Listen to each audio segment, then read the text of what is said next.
Hello प्यारे बच्चों, कैसे हैं आप सब। आपका एक बार फिर से स्वागत है आपका अपना क्लासेस में। मैं हूं विक्रम आदित्य शर्मा। तो चलिए आज जो है हम पढ़ने वाले हैं संस्कृत। संस्कृत का यह पहला क्लास होने वाला है। तो आज इस वीडियो में हम संस्कृत को डिटेल से समझेंगे, सिलेबस डिस्कस करेंगे, कौन कौन से टॉपिक पढ़ने हैं बुक में और ग्रामर में, ये सब कुछ डिटेल से जानेंगे। तो देर किस बात का है, आइए समझते हैं। तो सबसे पहले बात कर लेते हैं सिलेबस। संस्कृत में हमें 3 चीजें पढ़ने हैं। पहला जो हमारा बुक है ट्यूशन, बिहार बोर्ड के द्वारा जो जारी किया गया है ट्यूशन बुक, उसे पढ़ना है। बिहार बोर्ड के द्वारा संस्कृत के 2 पुस्तक जारी किए गए हैं, एक है ट्यूशन और एक है ट्यूशन भाग 2। ट्यूशन भाग 2 एक पतला सा बुक होता है और इससे सवाल नहीं पूछ जाते हैं, ये केवल मनोरंजन के लिए।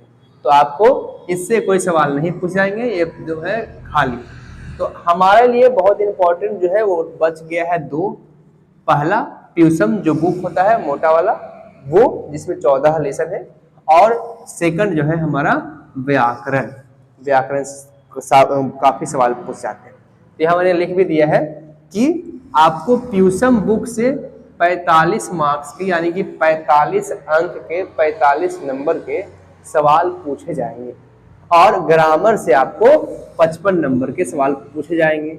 45 और 55 हो गए 100, यानी कि संस्कृत कितने नंबर का होता है 100। मैंने आपको बताया था संस्कृत 100 नंबर का होता है, जिसमें आपको 30 नंबर लाने हैं पास होने के।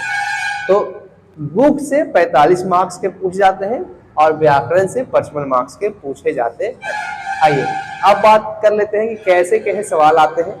तो आपको संस्कृत में गद्यांश पूछा जाता है। गद्यांश का मतलब है कि संस्कृत में एक गद्य लिखा हुआ है और उसी में से आपको क्वेश्चन जो है निकाल के दिया जाएगा, और आंसर भी आपको गद्यांश में मिलेगा, ढूंढ ढूंढ कर बनाना है, लिखना है।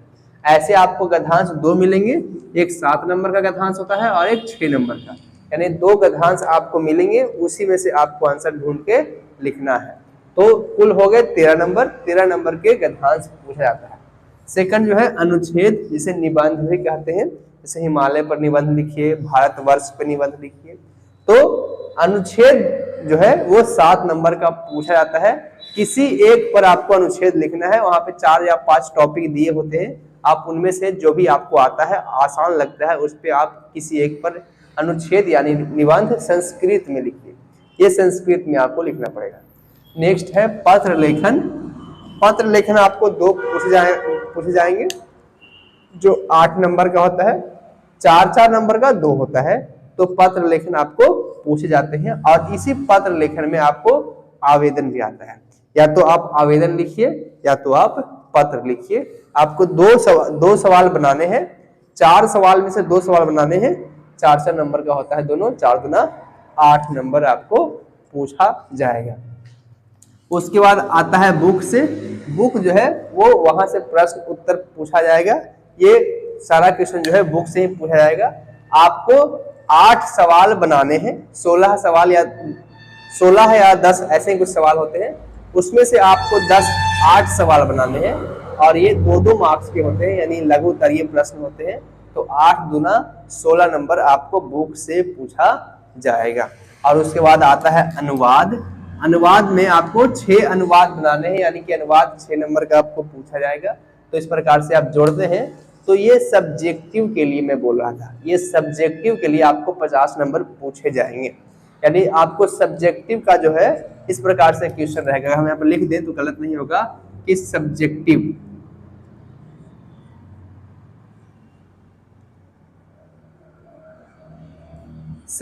क्वेश्चन जो है आपको इस प्रकार से पूछा जाएगा कि गद्यांश होगा 13 नंबर का, अनुच्छेद या निबंध होगा 7 नंबर का, पत्र लेखन जिसमें आवेदन और पत्र लेखन दोनों आता है 8 नंबर का पूछा जाएगा, 2 पत्र लेखन होंगे। प्रश्न उत्तर आपको बुक से पूछा जाएगा जो कि 16 नंबर के होते हैं, और अनुवाद पूछा जाता है 6 नंबर का। तो इस प्रकार से आप सब्जेक्टिव में 50 मार्क्स कंप्लीट करते हैं, और 50 मार्क्स जो होता है वो ऑब्जेक्टिव का होता है। ऑब्जेक्टिव जो है वो आपको बुक और ग्रामर दोनों मिलाकर पूछा जाएगा। तो संस्कृत टोटल कितने नंबर का होता है? टोटल संस्कृत कितने नंबर का हुआ? संस्कृत टोटल कितने नंबर का हुआ? तो 100 मार्क्स का हुआ। टोटल संस्कृत कितने मार्क्स का हुआ? 100 मार्क्स का हुआ। 50% ऑब्जेक्टिव, 50% सब्जेक्टिव। आपको बुक से 45 मार्क्स के पूछे जाते हैं और व्याकरण से 55 मार्क्स के 55 अंक के पूछे जाते हैं। और आपको पासिंग मार्क्स कितना है, यानी कि आप कितना लाएंगे तो पास हो जाएंगे। आप 30 नंबर लाते हैं तो आप पास हो जाते हैं, यानी कि आपको फेल नहीं किया जाएगा। आप 100 में से 30 नंबर लाएंगे, पास हो जाएंगे। लेकिन हमारा ड्रीम क्या है? हमारा ड्रीम है कि संस्कृत में 95 नंबर आए, संस्कृत में 95 नंबर आए, यानी कि आप 95 नंबर लाओ। और बहुत ही सिंपल है, आसान है, अच्छे तरीके से आप पढ़ेंगे तो बिल्कुल 95 नंबर आएगा। और मुझे 95 से कम भी नहीं चाहिए, 95 से कम भी नहीं चाहिए, 95 आपको आना ही होगा, ठीक है, लाना ही होगा। आप जो है जी जान लगा दीजिए, एकदम जुनून के साथ पढ़िए, जरूर आएगा, ये मेरा विश्वास है। तो इस प्रकार से हमारा सिलेबस जो है बटा हुआ है। आपको 5 प्रकार के सवाल पूछे जाते हैं, गद्यांश से, अनुच्छेद से, पत्र लेखन से, प्रश्न उत्तर और अनुवाद सब्जेक्टिव के लिए। और बाकी ऑब्जेक्टिव जो है वो ऑब्जेक्टिव ग्रामर और बुक दोनों से पूछे जाते हैं। आइए अब बात कर लेते हैं कि हम प्यूसम बुक जो है उसमें कौन कौन से लेसन पढ़ने वाले हैं और व्याकरण में कौन कौन से टॉपिक पढ़ने वाले हैं। तो यहाँ पर मैंने लिख दिया है, देखिए प्यूसम बुक, जो आपका बुक है प्यूसम मोटा सा, उसमें आपको 14 लेसन है। पहला लेसन है मंगलम, पाटलिपुत्र वैभवम, आलस कथा, संस्कृत साहित्य लेखिका, भारत महिमा, भारतीय संस्कारः, नीति श्लोकः, करमवीर कथा, स्वामी दयानंदः, मंदाकिनी वर्णम, व्याघ्र पथिक कथा, कर्णस्य दानवीरता, विश्व शांति और शास्त्रकारः। इसमें से आपको ये बहुत ही सिंपल सा कहानी है, करमवीर कथा ये भी कहानी है, व्याघ्र पथिक कथा ये भी कहानी, ये नाटक है और ये निबंध है, ये श्लोक है 1 2 और यहाँ 3 और ये 4 आपको श्लोक के रूप में मिलेंगे, 3-4 कहानी है और कुछ निबंध है। तो बहुत ही सिंपल सा चैप्टर है, मजा आएगा पढ़ के और आसानी से आपको याद भी हो जाएगा। तो संस्कृत बुक में आपको 14 लेसन पढ़ने हैं। अगर इस 14 लेसन को आप अच्छे तरीके से कर लेते हैं कंप्लीट, फिर आपको टेंशन लेने की कोई बात है ही नहीं। अब बात करते हैं ग्रामर में क्या कुछ पढ़ना है। तो ग्रामर के मैंने टॉपिक यहाँ पे लिखा है। ग्रामर में आपको पढ़ना है पहला बेसिक ऑफ संस्कृत, यानी संस्कृत का बेसिक पढ़ेंगे। बेसिक में क्या कुछ आता है? बेसिक में आता है वचन क्या है, वचन किसे कहते हैं, पुरुष क्या है, पुरुष किसे कहते हैं, लिंग, कारक, ठीक है, संख्या, सर्वनाम सूत्र। तो जितना ही बेसिक चीज होता है जो हमें 7, 8, 9 में पढ़ना था, नहीं पढ़े हैं, तो इसी को हम सीखेंगे बेसिक क्लास में। बेसिक में हम ये सब सीखने वाले हैं, वचन, पुरुष, लिंग, कारक, संख्या इत्यादि। उसके बाद आता है धातु। धातु मतलब क्रिया। तो धातु किसे कहते हैं, कितने प्रकार के होते हैं, उभयपदी क्या होता है, आत्मनेपदी क्या होता है, परस्मैपदी क्या होता है, सेट क्या होता है, अनिट क्या होता है, ये सब कुछ हम आपको धातु में पढ़ाने वाले हैं। कौन सा ऐसा धातु जो बदल जाता है, धातु का मूल रूप क्या होता है, ठीक है, किसमें स्यति लगता है, किसमें ई की मात्रा लगता है, किसमें ई की मात्रा नहीं लगता है, ये सब कुछ आपको धातु में पढ़ना होता है। तो एक बहुत ही इंपॉर्टेंट टॉपिक है धातु। उसके बाद आता है लकार। लकार संस्कृत में कितने होते हैं? संस्कृत में कुल 10 लकार होते हैं, जिसमें ये 5 लकार हमें पढ़ना होता है, लट लकार, लंग लकार, लिट लकार, लोट लकार और विधिलिंग लकार। तो 5 लकार होते हैं, उसका सूत्र होता है। फिर उसको सूत्र जानने के बाद फिर हम पढ़ते हैं धातु रूप, कि लट लकार में किसी धातु का धातु रूप कैसे बनाते हैं, लिट लकार में कैसे बनाएंगे, तो आपको धातु रूप पढ़ाया जाएगा। शब्द रूप में हम क्या जानते हैं? शब्द रूप में जानते हैं शब्द का रूप, जैसे बालक शब्द रूप, लता शब्द रूप, हल शब्द रूप, मुनि शब्द रूप, साधु शब्द रूप, अस्मद शब्द रूप, युष्मद शब्द रूप, तत् शब्द रूप।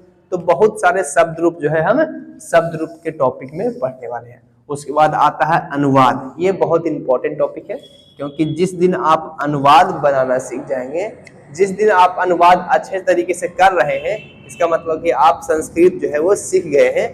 आप हिंदी से संस्कृत और संस्कृत से हिंदी कर सकते हैं। आप बुक का हिंदी ट्रांसलेट कर सकते हैं, बुक को खुद से पढ़कर आप समझ सकते हैं। ये बहुत इंपॉर्टेंट टॉपिक है अनुवाद। अगर आप अनुवाद पे अच्छा पकड़ बनाते हैं, उसके बाद आपको संस्कृत जो है आसान लगने लगेगा। और अनुवाद बनाने के लिए, समझने के लिए आपको ये सारे बेसिक टॉपिक जो है अच्छे से कंप्लीट करने पड़ेंगे। तो अनुवाद में हम सीखेंगे पांचों लकार में अनुवाद, लट लकार में अनुवाद, लेट लकार में अनुवाद, लंग लकार में अनुवाद, विधि लिंग लकार में और लोट लकार में अनुवाद कैसे बनाया जाता है, ये सब हम डिटेल से सीखने वाले हैं। उसके बाद आता है अनुवाद के खास नियम। ये भी एक बहुत इंपॉर्टेंट टॉपिक है क्योंकि इसी से 6 नंबर के सवाल पूछे जाते हैं। ये जो 6 नंबर का सवाल जो अनुवाद है, वो अनुवाद में अधिकतर जो है अनुवाद के खास नियम से पूछा जाता है, यानी कारक प्रकरण से पूछा जाता है। इसी को कारक प्रकरण भी कहते हैं।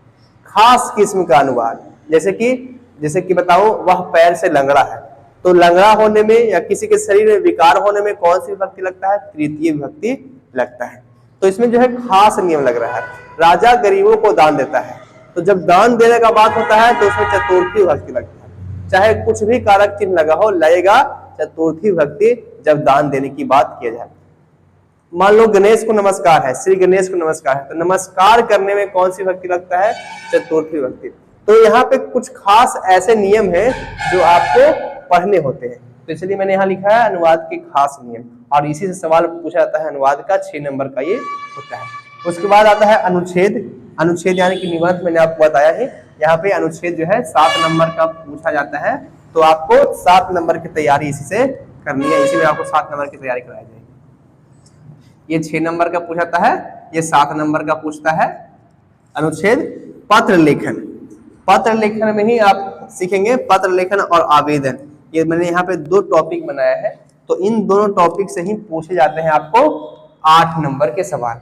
4 दूना 8 यानी 2-2, एक ये आएगा और एक ये आपको आएगा, तो इन दोनों को मिला करके आप 8 नंबर जो है कंप्लीट कर पाएंगे।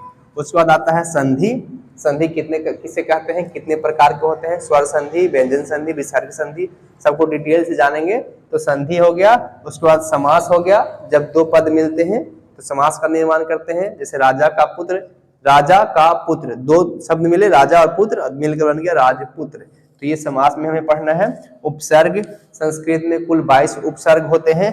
प्रत्यय, प्रत्यय कैसे लगता है? कत्वतु प्रत्यय कैसे लगता है, कहाँ लगता है? कत्वत प्रत्यय कहाँ लगता है? ल्यप प्रत्यय कहाँ लगता है? सानच प्रत्यय कहाँ लगता है? सब कुछ डिटेल से हम प्रत्यय के टॉपिक में पढ़ेंगे। और उसके बाद हम बहुत सारा शब्दार्थ जानेंगे, क्योंकि शब्दार्थ अगर जितना आप शब्दार्थ पे पकड़ बनाते हैं, संस्कृत आपको उतना ही आसान लगने लगता है। तो ये सब कुछ हम ग्रामर के टॉपिक में पढ़ने वाले हैं। अगर आप इतना अच्छे तरीके से कंप्लीट कर लेते हैं तो फिर आपको संस्कृत का बुक भी हो जाएगा, संस्कृत का ग्रामर भी हो जाएगा, और उसके बाद आपको अगर आप एग्जाम में बैठेंगे आपको सब कुछ आसान लगने रहेगा। आपको ऐसा लगेगा कि ये तो बच्चों का खेल है, बस ऐसे चुटकी बजाते हैं बनाने। तो ये सब कवर करने के लिए, सब सीखने के लिए आपको थोड़ा सा मन से, तन से, धन से लगना होगा, क्योंकि बहुत ही जोरदार तरीके से मैं आपको पढ़ाने वाला हूँ और आपको भी जुनून और जोश के साथ पढ़ना है, अच्छे तरीके से तैयारी करना है। तो ये सारे के सारे टॉपिक आपको हमारे चैनल पे कंप्लीट करवाया जाएगा और मैं खुद ही आपको संस्कृत पढ़ाऊंगा, समझाऊंगा और इसका लिखवाऊंगा। चलिए अब बात कर लेते हैं कि ये जो सब्जेक्ट है इसके लिए हमें क्या करना चाहिए, कैसे कैसे पढ़ाया जाएगा, क्या हो जाएगा। तो हम बात कर लेते हैं इसके बारे में, स्टडी के बारे में।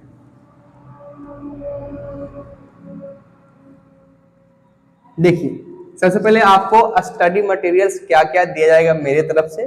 तो आपको जितना भी है वो फ्री वीडियो दिया जाएगा।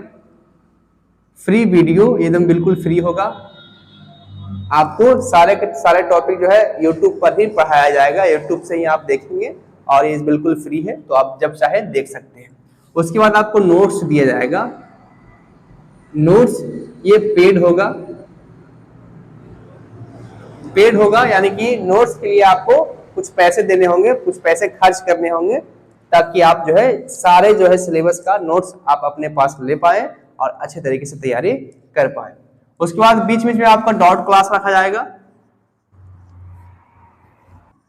बीच बीच में आपका डॉट क्लास रखा जाएगा। कुछ भी आपको दिक्कत हुआ, कुछ डाउट हुआ, आप मुझे कमेंट कीजिए, आपके डाउट को क्लियर किया जाएगा, आपके डाउट को जो है सोल्व किया जाएगा। तो इस प्रकार से हम सारे के सारे जो है यूट्यूब पे पढ़ाने वाले हैं। यूट्यूब पे आपको सारा कंटेंट मिलने वाला है। उसके बाद आपको क्या कितने कॉपी खरीदने हैं, क्या कैसे जो है तैयारी करना है, तो आपको जो है हर रोज शाम को क्लास चलेगी। शाम को आप आइए, यूट्यूब पे चैनल पे आइए, मेरे चैनल पे आइए और शाम को क्लास आपको दिया जाएगा। आप शाम को अच्छे से तैयारी कीजिए, पढ़िए। आपको कॉपी कितने खरीदने हैं, आपको कितने कॉपी खरीदने हैं, तो आपको एक अच्छा सा जो अच्छे मोटा हो, यानी कि 25 नहीं कर सकते, 30-40 रुपए की एक कॉपी खरीदनी है। एक नहीं, 2 कॉपी खरीदनी है। एक जो आप क्लास में पढ़ेंगे, आपको क्लास में क्लास वर्क के लिए आप एक कॉपी खरीद लीजिएगा और एक कॉपी जो है आप नोट्स बनाइएगा। एक कॉपी में आप नोट्स बनाइएगा। तो आपको 2 कॉपी खरीदने होंगे, एक क्लास में जो आप पढ़ते हैं उसके लिए और एक नोट्स बनाते हैं उसके लिए। आप जो भी पढ़ाया जाएगा आप उसको नोट्स करते जाइए, आप इसको उतारते जाइए ताकि आपकी तैयारी अच्छे तरीके से होता जाए, और उसके बाद आप नोट्स बना लीजिए ताकि जो भी पढ़ाया गया है, जो भी लिखवाया गया है, आपके एक जगह कॉपी में लिख लें और फिर आपको याद करने में आसानी हो, बिल्कुल आसान लगने लगे। तो ये सारे के सारे जो है आपको उपलब्ध करवाए जाएंगे। तो ये है हमारा संस्कृत का सिलेबस, इसमें आपको 100 नंबर के सवाल पूछ जाएंगे। हमारा टॉपिक ये है। इतना सारा टॉपिक पढ़ने के बाद आप बिल्कुल आसान तरीके से संस्कृत को आसान तरीके से कंप्लीट कर पाएंगे। तो ये सारा टॉपिक जो है आप अपने नोट कॉपी में जस्ट उतार लीजिए, स्क्रीनशॉट लीजिए, उसके बाद आगे बढ़ते हैं।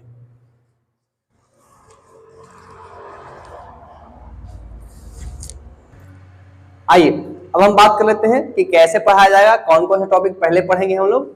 तो मैं आपको बता दूं, मैं व्याकरण शुरू करता हूं। तो व्याकरण की जो है स्टडी वो होती रहेगी, यानी कि आपको टॉपिक बाय टॉपिक जो है ग्रामर पढ़ाया जाएगा, और साथ ही साथ आपको ट्यूशन जो बुक है इसको भी शुरू कर दिया जाएगा। यानी कि आप समझिए कि हर संडे को आपको ट्यूशन बुक का चैप्टर जो है समाप्त किया जाएगा। यानी कि आप संडे को SUNDAY संडे को आप बुक पढ़ेंगे और बाकी जो है दिन आप ये ग्रामर पढ़ेंगे, क्योंकि ग्रामर थोड़ा सा ज्यादा है और ग्रामर में बहुत ज्यादा समझना है। तो आपको ग्रामर जो है वो 5 दिन या 6 दिन दिए जाएंगे, और बाकी दिन आपको जो संडे बचता है, संडे को आपको मंगलम पाटलिपुत्र वैभवम जो भी लेसन है ट्यूशन बुक का, वो धीरे धीरे समाप्त किया जाएगा। यानी एक तरफ जो है बुक चलता रहेगा और एक तरफ ग्रामर भी चलता रहेगा, यानी दोनों को जो है आपको ले चलना है बराबर। तो इस प्रकार से हम पढ़ने वाले हैं। तो नेक्स्ट क्लास में, नेक्स्ट वीडियो में हम इसका टॉपिक शुरू करने वाले हैं बेसिक। नेक्स्ट क्लास में हम संस्कृत का बेसिक जानेंगे। बेसिक में वचन, पुरुष, लिंग, संख्या, अकारक, अनुवाद नियम, सर्वनाम सूत्र, जो भी बेसिक चीज होता है उसको हम कवर करने वाले हैं। तो जरूर देखिएगा, और अगर वीडियो पसंद आता है तो लाइक कीजिएगा, और अच्छा लगे तो अपने दोस्तों के साथ शेयर जरूर कीजिएगा। फिर मिलते हैं नए वीडियो, तब तक के लिए देखते रहिए, सीखते रहिए। बाय बाय, जय हिंद।